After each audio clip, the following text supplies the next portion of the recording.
ये कहानी एक छोटे से गांव की है जहां एक सुंदर विधवा स्त्री राधा अपने छोटे से घर में अकेली रहती थी। राधा का पति बहुत ही अच्छे स्वभाव का व्यक्ति था, लेकिन एक लंबी बीमारी के बाद वह इस दुनिया को छोड़कर चला गया। उसके बाद राधा ने अपना जीवन पूरी तरह से अपने बेटे की परवरिश में लगा दिया था। उसके पति की मृत्यु के बाद गांव वाले अक्सर राधा की सुंदरता पर बातें करते रहते, लेकिन राधा ने कभी इन बातों पर ध्यान नहीं दिया, क्योंकि उसका ध्यान सिर्फ अपने बेटे के भविष्य और घर की स्थिति सुधारने में था। एक दिन गांव में एक साधु बाबा आए। वह बहुत प्रसिद्ध थे और उनकी तंत्र मंत्र और ध्यान की शक्ति के बारे में कहानियां पूरे इलाके में फैल चुकी थी। लोग कहते थे कि साधु बाबा के पास बहुत शक्तियां हैं, जो किसी भी समस्या का समाधान कर सकती हैं।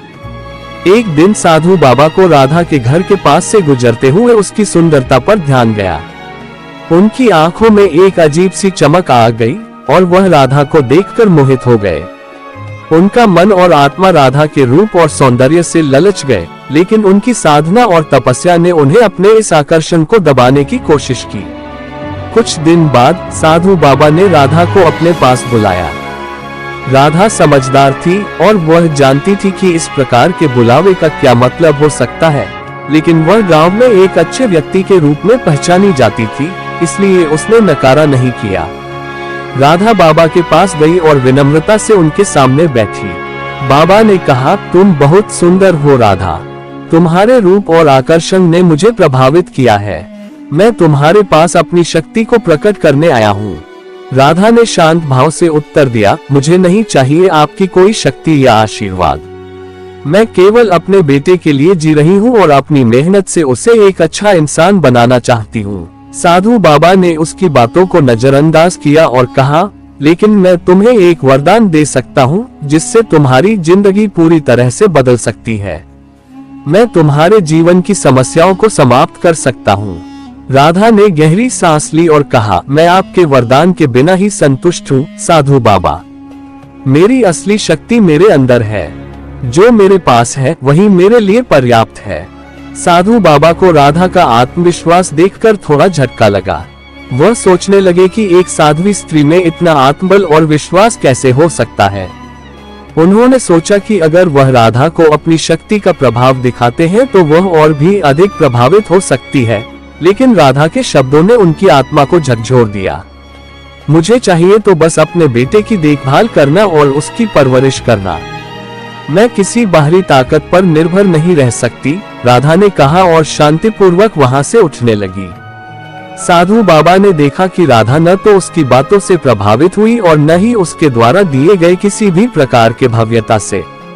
वह सोचने लगा कि इस महिला में वह ताकत है जो बाहरी आडंबर और आकर्षण से कहीं अधिक है। उसका आत्मविश्वास और संघर्ष उसे हर समस्या का सामना करने की ताकत देता था।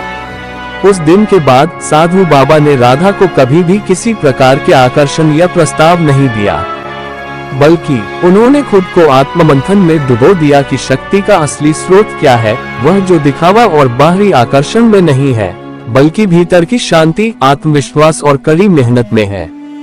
राधा ने अपनी जिंदगी उसी आत्मविश्वास के साथ जीना जारी रखा। उसका बेटा बड़ा हुआ और वह भी अपनी मां के समान दृढ़ नायक बना। राधा की संघर्षशील जीवन और विश्वास ने उसे महान बना दिया और उसका जीवन गांव के लिए एक प्रेरणा बन गया। कहानी का संदेश। इस कहानी से हमें ये सीखने को मिलता है कि असली शक्ति और आत्मविश्वास बाहरी सुंदरता और आकर्षण से नहीं, बल्कि अपने अंदर के विश्वास, मेहनत और ईमानदारी से आती है।